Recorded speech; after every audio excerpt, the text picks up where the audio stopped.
doing business in Africa. You can't afford to be without Africa Investor.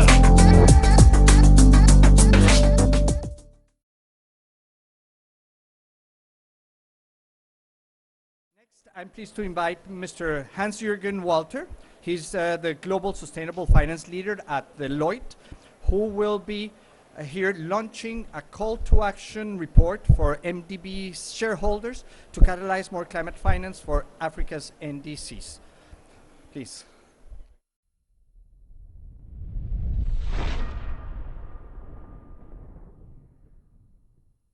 Hello, first of all, to everyone. The good news is I will use my notes here because 80% of my notes are already set, yes? So I think I don't want to repeat it again that there is a 3 trillion gap, yes, for financing, etc. So what I would like to share with you is some of my observations and experience, because as you can imagine, I talk every day to asset managers, to banks, to investors, and to project originators, etc., how we can close the gap in general. It's not an African issue, as you know, yes? We have a global issue on how do we close the investment gap in general. And I can tell you that if you just listen to the World Leaders Forum yesterday, and yesterday night I have been on a dinner with Michael Bloomberg and a couple of CEOs from international banks, it's not a question of that there is no capital which we can move into sustainable projects.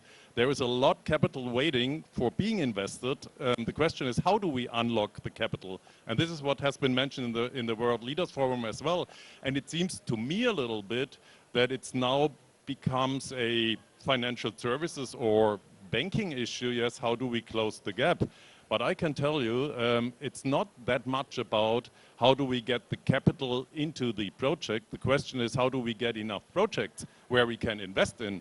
Yes, we look, just some examples. If you look at the regulatory side of it, yes, so no investor will invest if there is a risk and if there is intransparency and if there is not, let me say, or if there is uncertainty in the market. So that's the key role of asset managers and of course private equity houses, etc., that they need to manage the risk, and there can be as much money as we want.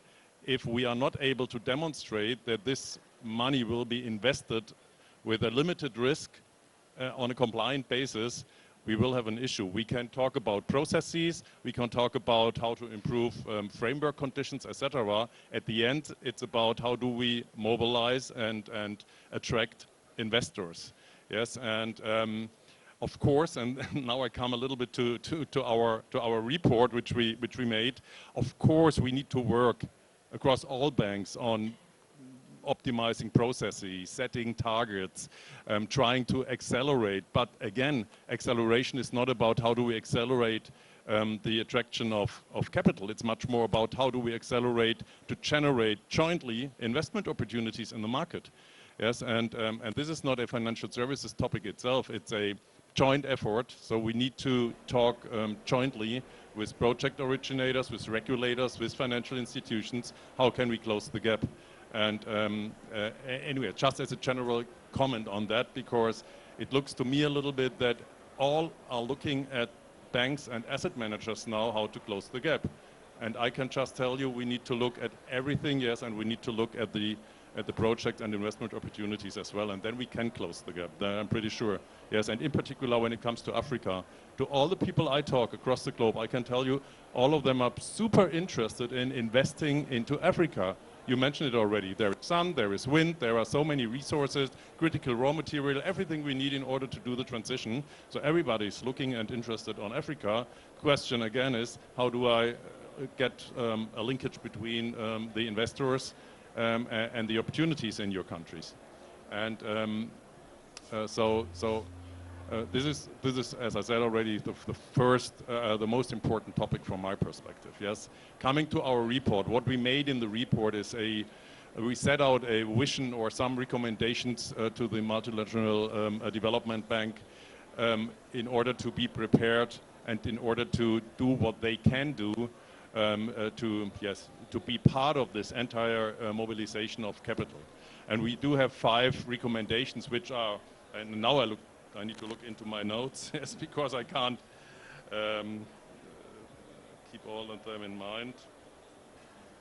So as I said already, of course, we need a certain setup in terms of further develop and update the purpose and governing charter documents, just to be sure what is the purpose and what is our objective, yes. And then we need to set, or every bank needs to set a clear objective on how much do I want to achieve in terms of activating capital, because you always need a goal if you want to achieve something, and you need to measure the progress, etc. This is pretty important, and it should be a stretch target, yes. But again, we should do the mistake to set a goal and then we see how we achieve it without I don't know, working on the root causes how to get this done. Yes, and as I said already, it's much more on the investment opportunity side. So then it's of course about risk management and yes, implementing the foundation for disclosure, because as I said, in transparency, risk management and uncertainty, these are the factors which are hated by investors, and they need information as much as possible. Of course, we will never get perfect data on taking the right decisions, yes, because we do not have the time to wait and to collect all the data, so we need to take decisions on uncertainty in a certain way, but there need to be a fundamental level of information available in order to take decisions, and investment decisions in particular. And last but not least, if you want to become faster in doing that, of course, every bank and the MDB as well need to set up processes which allows to be fast if there is an opportunity. Yes, not to be too. I come from Germany. You know, it takes months. Yes, from a bureaucracy perspective, in order to invest something, etc. So we need, in general, become much faster and much more pragmatic in doing that. And this is my last comment on becoming faster. If you look at the regulatory side, just in Europe, yes, because I think it's important that we connect the developed countries with the less developed countries in order to get the money from the developed countries to the emerging markets. If you look at the regulation, there are so strict criteria, what is green, what is compliant, what would be greenwashing, etc., that you exclude already, I don't know, 60% of the market because they do not comply to all the criteria. We need to become much more pragmatic if we want to accelerate our efforts, because if we stick to all the criteria which are in the regulatory policies, etc., we will be far too slow, as we know already. Yes, so it's in Europe, it's about to, from my perspective, update the taxonomy and to make it more pragmatic. And that's the same, of course, for the other regions in APEC, Africa, and in the US as well, because otherwise, as I said, we will not find the investors to invest. Yes, so, and I stop here.